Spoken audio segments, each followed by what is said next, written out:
So welcome back to the videos. I'm doing something today that I haven't done in a while.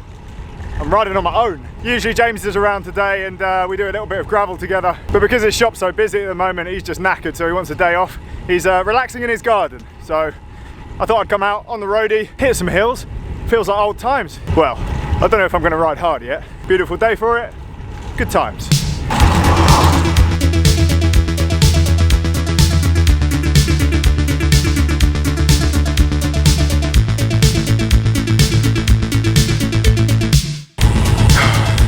Top of Staple Lane, max effort. Why? So Croc North done, steepest climb of the day.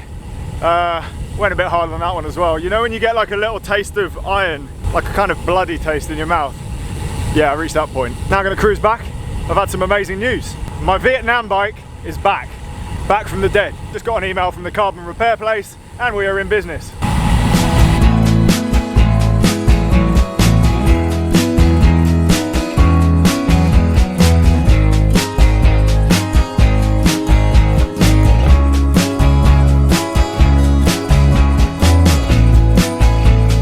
So I just bumped into my mate Adam.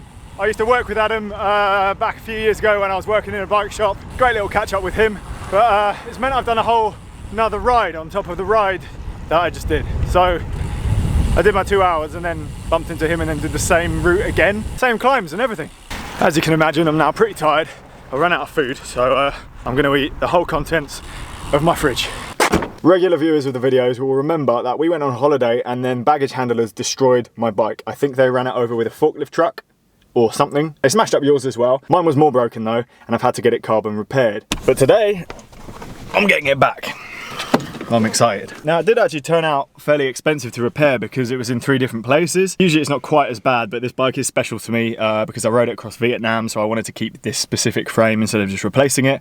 Also, it's good to recycle, you know, so I'm gonna get it back, build it up. Hopefully that will go smoothly, hydraulic brakes and stuff. And I've also asked them to not paint over the repair. So you're gonna be able to see the raw carbon and what it looks like underneath. And I'm intrigued to see it. I don't remember anything. Yeah! You happy with it? Yeah. Have you paid for it? Yeah. Nice. I was riding on this road with Nigel the other day. I honestly don't know how you did that. It was quite dangerous. Quite. Well, it's basically a motorway. Oh, the poor cyclist!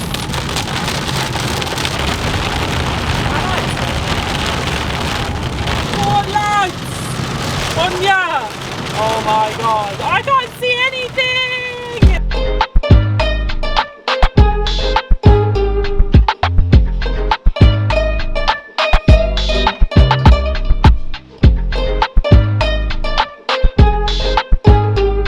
So a quick look at this frame up close. I might have actually been wrong. They have seemed to have painted over the repair a little bit anyway, and they've actually colour matched the inside of the stay. I'll show you. So the company is called Carbon Bike Repair.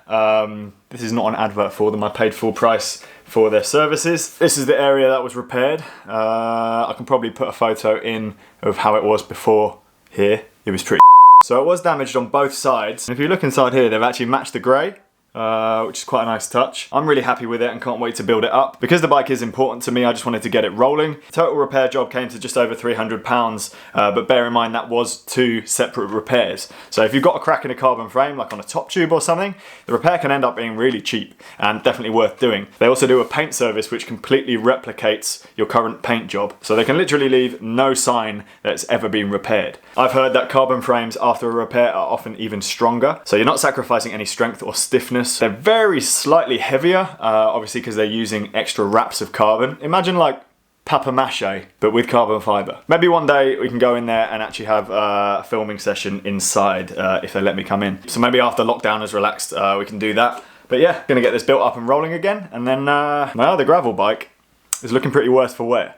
So I think I'm gonna try and get that custom painted. Stay tuned to see what happens with that. Now I feel like today's video is a bit short. That does happen sometimes when you're uploading as much as I do. Got some exciting stuff lined up, including an interview tomorrow with a guy called Bruce. Regular viewers will know who he is. But since I last saw him, he broke the 7-day cycling record. So he rode something, I think it's 3,333 kilometers in 7 days. He did it all in Thailand, and it's a pretty crazy story. So I'm going to catch up with him tomorrow, hopefully survive the ride with him if I can recover in time. And yeah, stay tuned for that. As always, thank you for watching. Please subscribe, please leave a comment down below and a like. I'll see you guys soon, and I'll leave you with this.